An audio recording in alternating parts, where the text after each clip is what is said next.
Let me start with saying that it's good that I'm speaking to you after the dinner, because what I'm going to say is that probably today we all are having much higher levels of protein that we really should have. And I'm going to focus a little bit on the importance of why protein is such an important component of the whole nutrition when it comes to infants. And one of the primary reasons is about that effect of that protein can do in terms of metabolic programming.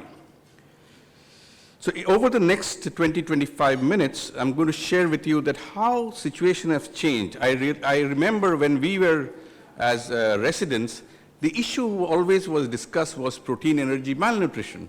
And we were always told that, I studied in India, which still has a large number of protein energy malnourished children, which was even more there. And protein was always seen as a very positive nutrient. And from there, over the last 30 years, we have come to a situation where today we are seeing significant increases in childhood obesity. And there also protein is one of the things which is playing a critical role. But as I'm going to show you in the next 20-25 minutes, it is very important for us to focus on proteins, especially in the early infant nutrition. I'm sure all of you as pediatricians know the importance of the first 1,000 days. And it is very well documented now that in these first 1,000 days, how we feed children, and of course also mothers, have a very important role in terms of programming.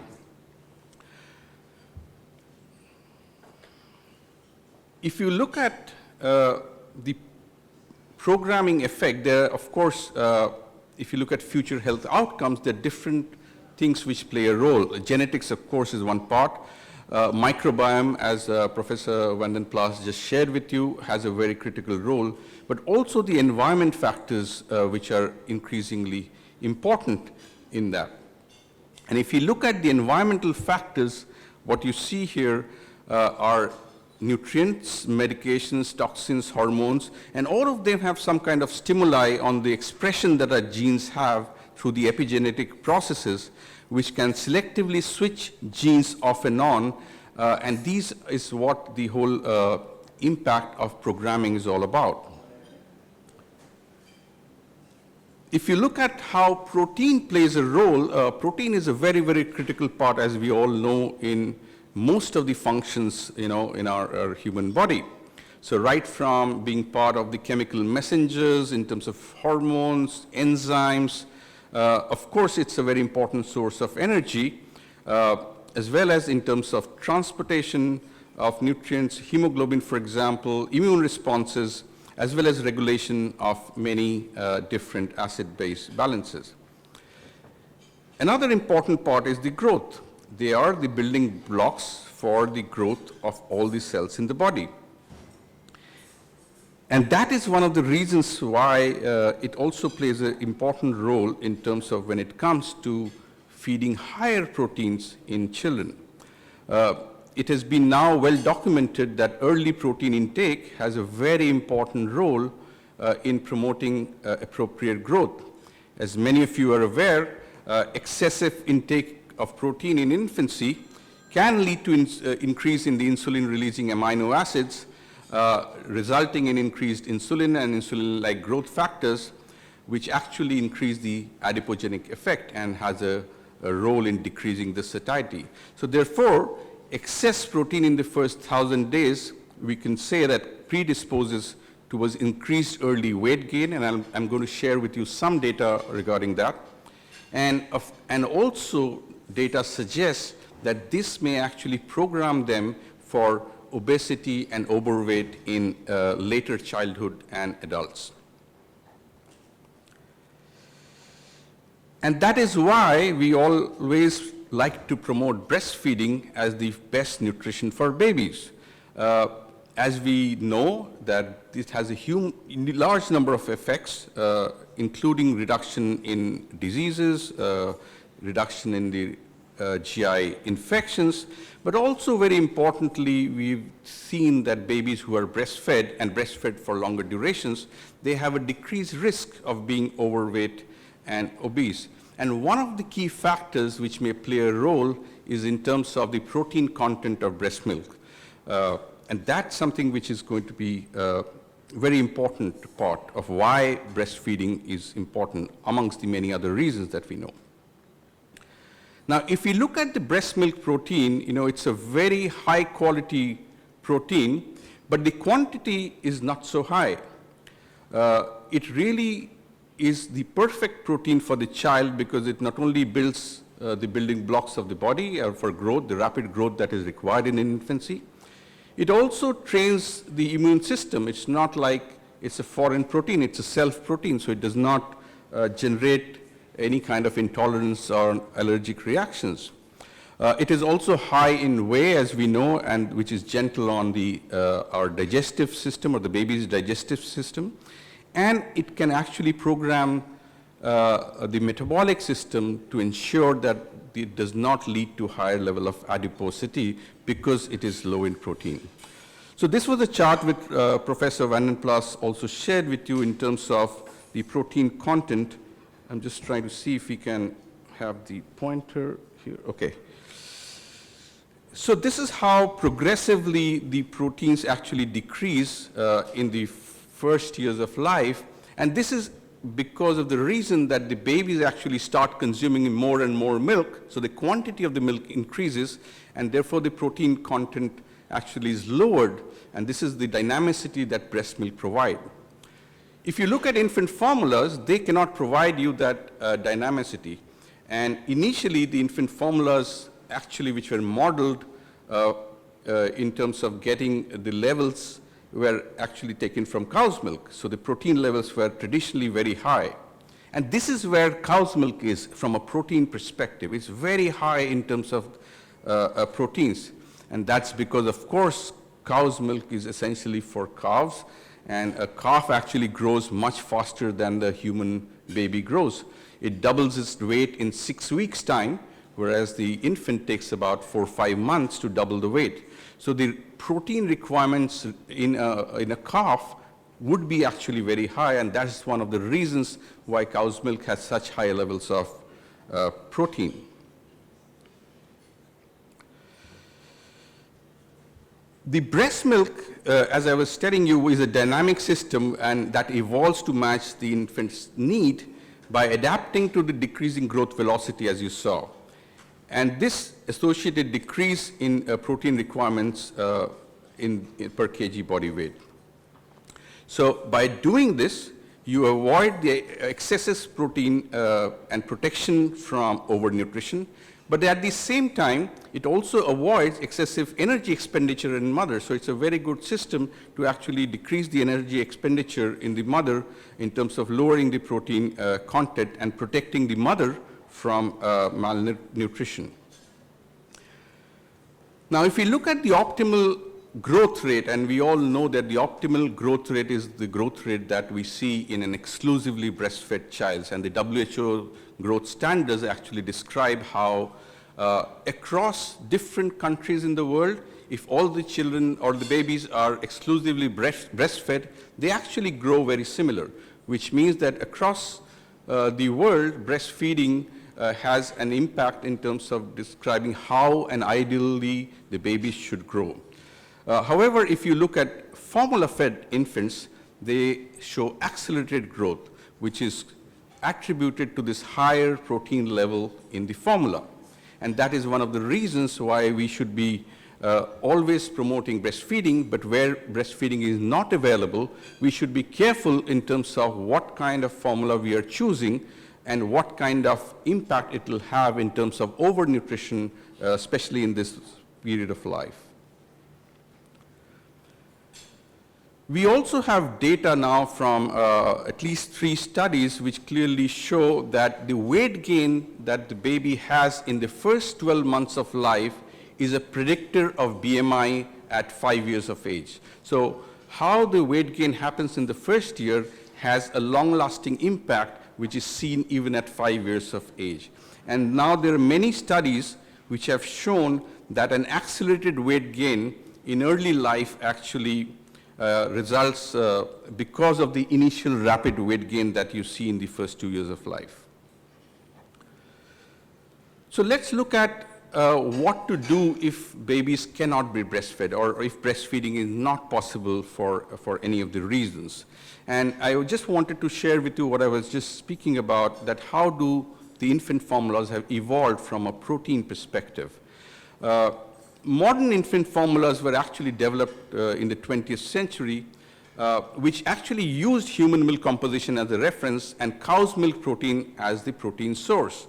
And that is why you see that initially an older generation formulas have very high levels of protein, because the technology and to actually reduce the protein quantity without actually changing the protein quality, and this is where the struggle is, that if you actually reduce the protein quantity, the quality of the protein also changes, and we are not able to provide the right amino acid profile, which are important for the growth of the children. And that's what today's technology helps to deliver, is a better formulation in terms of lowering the quantity of proteins, but not compromising on the amino acids that are essential for the growth of the child.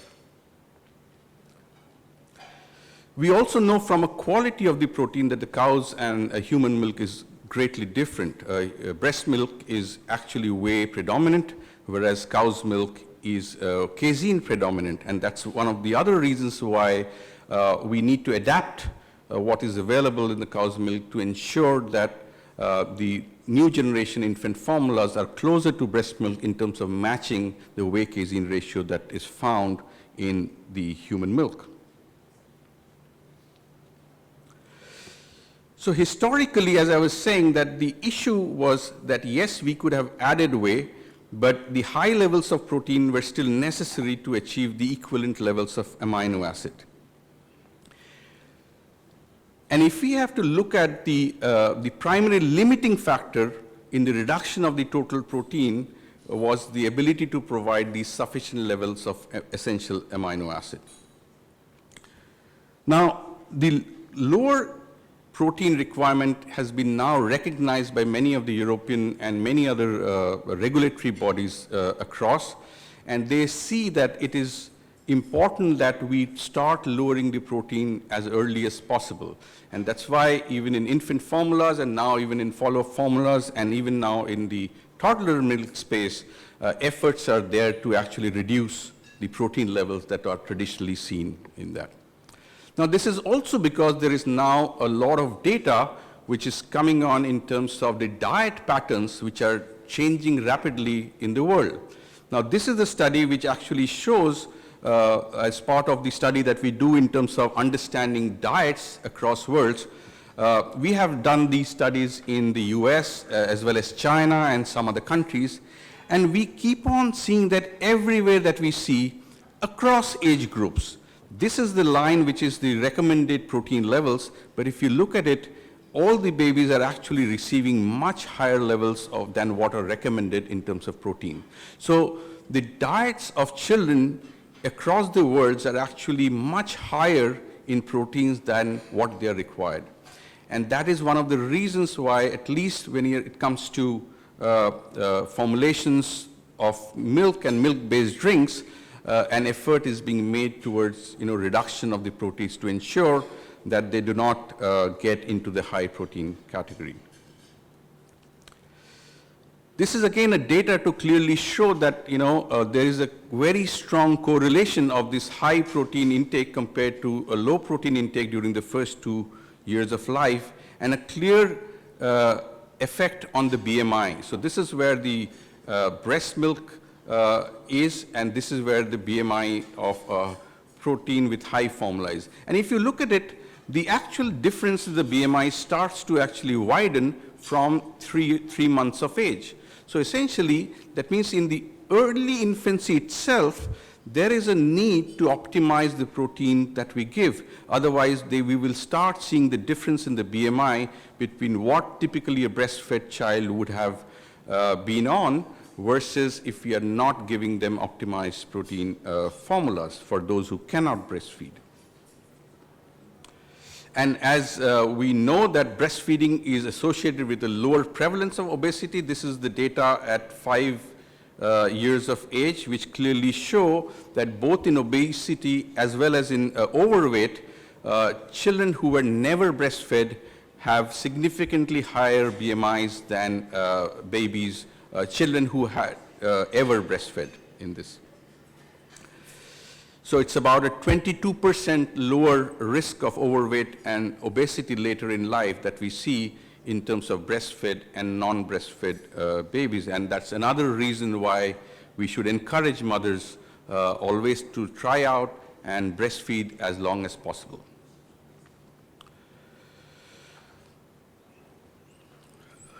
Let me quickly skip to the fact that these higher protein intake, how does it affect in subjects who are older? And this is a graph which actually tells you that actually what you feed in the early years of life, even though you don't then compare it later on, has a significant impact in adults. So it was shown very clearly in the study to say that high protein during the first 2 years of life is an independent variable which affects higher body fat even as adults. And that is something which is what the programming effect is all about. That if they are getting higher protein in the first 2 years of life, even when they become adults, they actually become overweight and obese. So as Professor Vandenplas also mentioned that the effect of high protein is also linked to the increase in the plasma insulinogenic amino acids as well as IGF-1. Now, how do we optimize proteins in the non-breastfed infants, and how do we protect against future obesity? Firstly, I think it's very important that we have to bring down the levels of the protein, and these have been done actually quite well, but to ensure the quality of the protein is not compromised, and that's the critical part of where technology plays a very important role. And I'm going to share with you a little data in terms of whether this lower protein formulas or optimized protein formulas, what they are able to show in terms of clinical proof in growth patterns and clinical evidence of some safety. Now, this is a chart which actually shows very well in terms of how the breast milk, which is in green, this is a kind of a spider web of the different amino acids. And the closer that you get to this means that your infant formulas are closer to breast milk. And if you look at the high protein formulas earlier, many of the amino acids, they were quite different.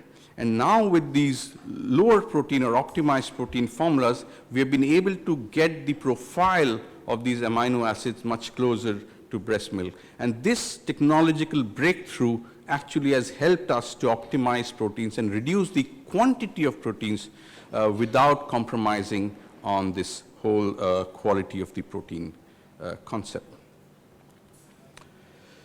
There have been randomized controlled trials and meta-analysis which have been done on this. This is just a trial to show that the optimized lower protein formula actually led to lower weight gain than higher protein formulas. And they have similar BMIs up to 5 years of age. So this is a chart which clearly shows that if you look at the higher, which is in red, versus the lower protein formula, how the mean BMIs are. And it's only in the first 12 months that the intervention has taken place. So it's not that the intervention is continuing throughout.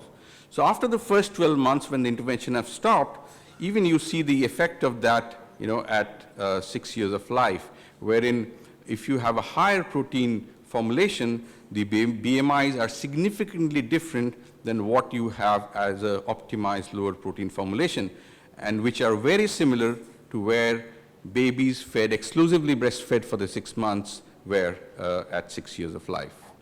And this is where the programming and the reason why importance of protein in the early infancy is so critical, because what we see here is the effect of a programming effect. It is not an intervention which we are continuing, but rather a programming effect that we see after intervention which has stopped at 1 year of age.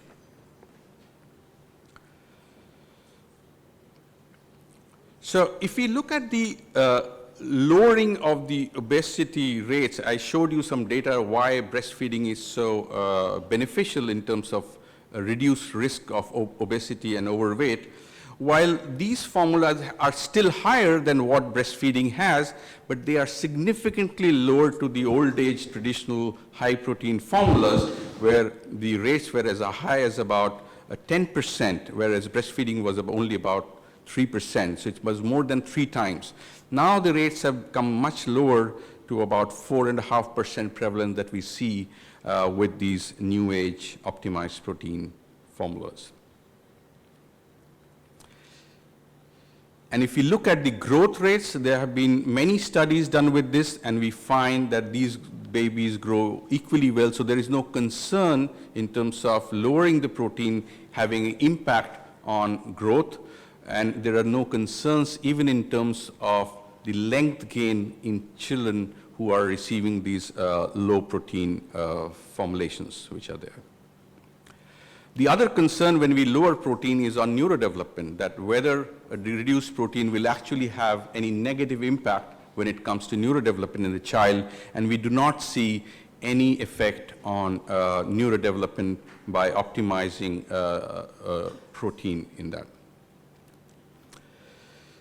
Lastly, the question remains on economic benefit, because we as pediatricians also sometimes play the role of guiding the parent from an economic perspective. And we were having a good discussion during lunchtime with Professor Vanden Plas on how the formulations cost. But I think one of the key areas where we really need to look at from a public health impact of this protein reduction is phenomenal.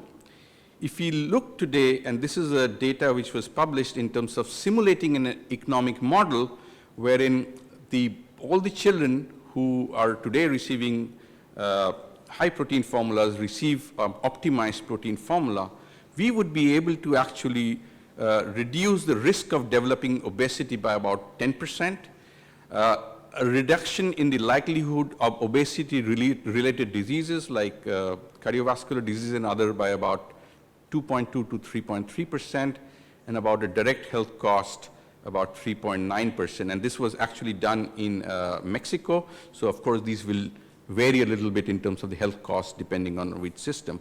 But from a public health perspective, these are huge numbers when it comes to the kind of reduction that an optimized protein can play later in the life and actually in the whole economy of the country. So just to finish my talk, I think the feeding recommendations for all infants should be exclusive breastfeeding, no doubt about it, exclusive for 6 months, followed by timely introduction of complementary feeding and continuation of breastfeeding for the 2 years of life, and if possible to avoid cow's milk, because as we see that it has very high levels of protein. For those who cannot breastfeed for any reason, or if the breastfeeding is too short, I think we need to look in carefully that all formulas are not the same, and we really need to look at an optimized protein for them, ensure that they still have complementary feeding at the right time, and if possible, avoid a high protein cow's milk perspective. So just to summarize, I think we all would agree that prevalence of childhood and adult obesity are increasing, and we know that the childhood obesity is associated with long-term outcomes. What we have seen is that because of this whole programming, appropriate nutrition during the first 1,000 days is critical, and that's why breast milk provides the optimal nutrition, but also helps with the right programming. If for any reason they cannot be breastfed, we really need to look into a solution which does not lead to accelerated growth in infancy. Because we know that if the babies grow accelerated way in infancy, that's going to have a lifelong effect when it comes to obesity. And one of the ways to do that is optimizing the proteins that we get in the infant formulas. So in terms of the recommendation in terms of preventing obesity, if it's there, of course, breastfeeding, breastfeeding, breastfeeding, as many times as I say is still less. And if not breastfeeding, look for an optimized protein formula, appropriate complementary feeding in terms of timing and content, and if possible to avoid cow's milk for 2 years of age. Thank you very much for your kind attention. Happy to have any questions.